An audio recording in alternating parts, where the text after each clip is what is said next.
pupa develops on the inside of it. So you can see here is that sort of pre-pupal, it's a larva, but it's a little past that point. And you can see the different color changes that occur with the skin of this, forms this shape, but you see these sections, the pupa is actually inside that, on these particular kinds of flies, like house flies and blowflies, like this here. And you see the adult, this is a sarcophagid fly, emerge from this puparium. And this fly here just emerged. It has a puffy front head. That's the tilinum. It's a little pouch that gets pushed out, and that pops the cover off that puparium it's inside of, and the adult can crawl out. And this fly has hardened up a bit, so that's why it's darker. And just looking at the species, these three species of Lucilia, you'll notice that they look very similar to one another, and the difference is the color of its palp. Here it's orange, here its apex of the palp, the tip of the palp is brown to black, but this one here is all black. So it depends on the species of what structures you have to examine. And also here, you'll notice on this blowfly, there's 3 of these bristles on that part of the thorax, only 2 on this one. So that's the distinction between these 2 species. And now that you know that those flies are usually on cadavers, and this was from a garage, which happened to be mine, and I was checking to see what's going on there, I left glue boards out and collected insects. And the reason that these insects are here, because there were mice stuck in a glue board. And they developed, they flew around, they got caught in some of the, in some of the sarcophagid flies that were caught. They don't deposit eggs, they deposit larvae. So there were a bunch of larvae deposited at the rear ends of these flies. And here, you see the flies go to different areas. Like on this squirrel, there was a fly on its front paw. Here on this leg, it went into the mouth to get some liquid sustenance. These went into the mouth. Some of them oviposited in those wet areas. This ant went to the eye to get fluid. These are black soldier flies, so they're not wasps. And I brought along some, just to show, some dried larvae and some ground up larvae, and the frass produced from the larvae, because that's used in fertilizer now.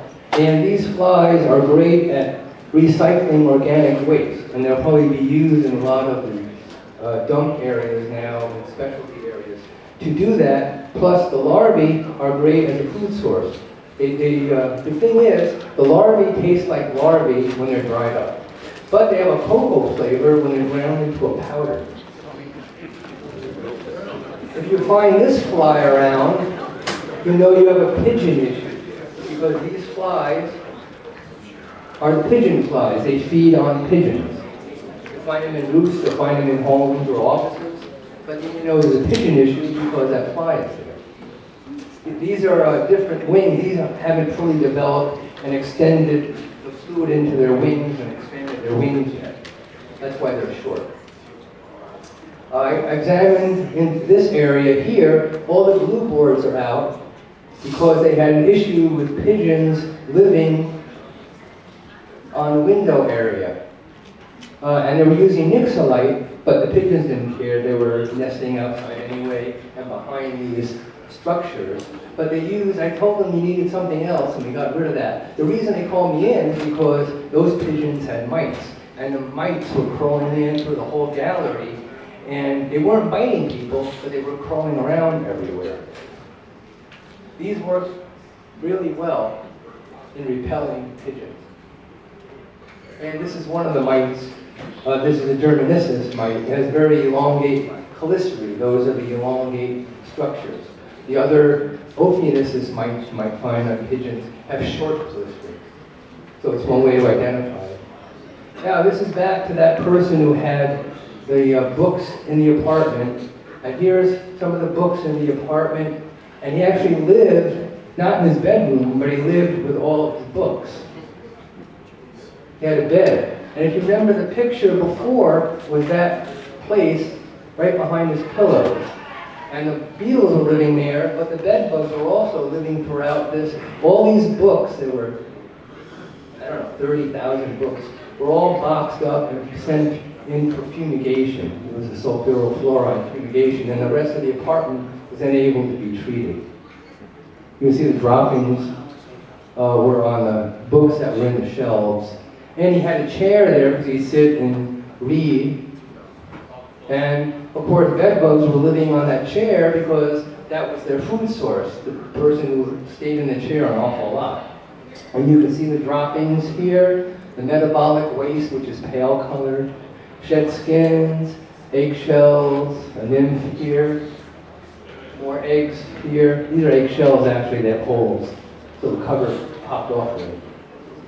And just to show you different sized bed bugs producing different sizes of droppings on a quarter-inch square paper. Now, almost done. Almost. And these bed bugs, like you saw before, different places where you find them, even on a plastic chair. On one side of the chair had coats placed on it, the other side didn't. They stayed in the coat covered side. And a bed, and bed bugs living in different places. And if you were talking about what was on before, where people had said, the speaker said, you know, you have to know something about where the pests are. You have to know the people. You have to talk to the people and find out what do they do. This person never stayed in her bedroom, but she lived on her couch. And all the bed bugs were in layers. You'll notice they happened to like this part of the towel. They didn't like the tufted area of the towel. And this is in her kitchen. All the bed bugs living in her kitchen. This is on a plastic vinyl shoe under a bed. And you could see that they lived in the areas that were available. The blank space was the stuff on the floor. Or a bed frame, where they are, you can see the white droppings, the dark droppings. This was an apartment that had bed bugs, but the person didn't react badly. He had lots of bed bugs. All this material in the bathroom was bed bug material and nothing to do with cockroaches. Behind vinyl siding. Now, there's a case where bed bugs lived on people. On this person, an Indian person had his toenails growing so long on his rib, and the bed bugs lived on it, on him. Spider webs. We're going to be eating it. Yeah, we're eating it. Yeah. Now this is an interesting thing here. This is a roach where it has the sticky pads or pads which allow them to crawl through surfaces. Bed bugs don't have it, so by mistake, everyone thought bed bugs can't climb smooth surfaces. But they do have wrist pads. And here you can see the pads on glass. And watch this. This is bed bug crawling up glass on its wrist pads, making a turn and going onto the plastic file behind it.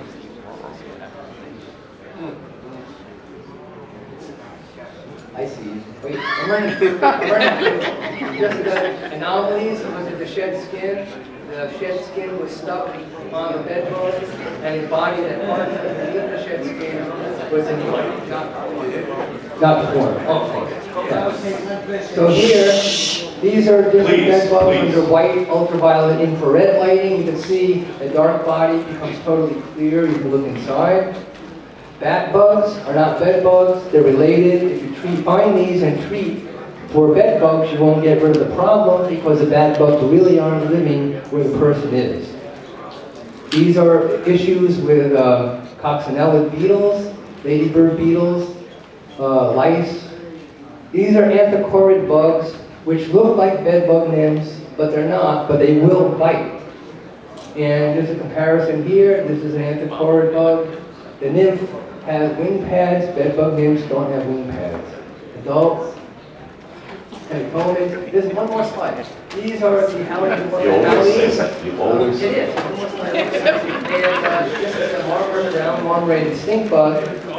These have been known to bite people. It's not very common, they do. And this is a real case where this bug, which is Leptoglossus, the western conifer seed bug, did bite a person. So it does happen. And they've been known to pierce PCX plastic pipes and cause leaks if those pipes are used in the attics where they're trying to overwinter. And they're feeding on PVC pipes, they try that, and they also defecate on the pipes, and that material also broke down some of the surface of the PVC pipe.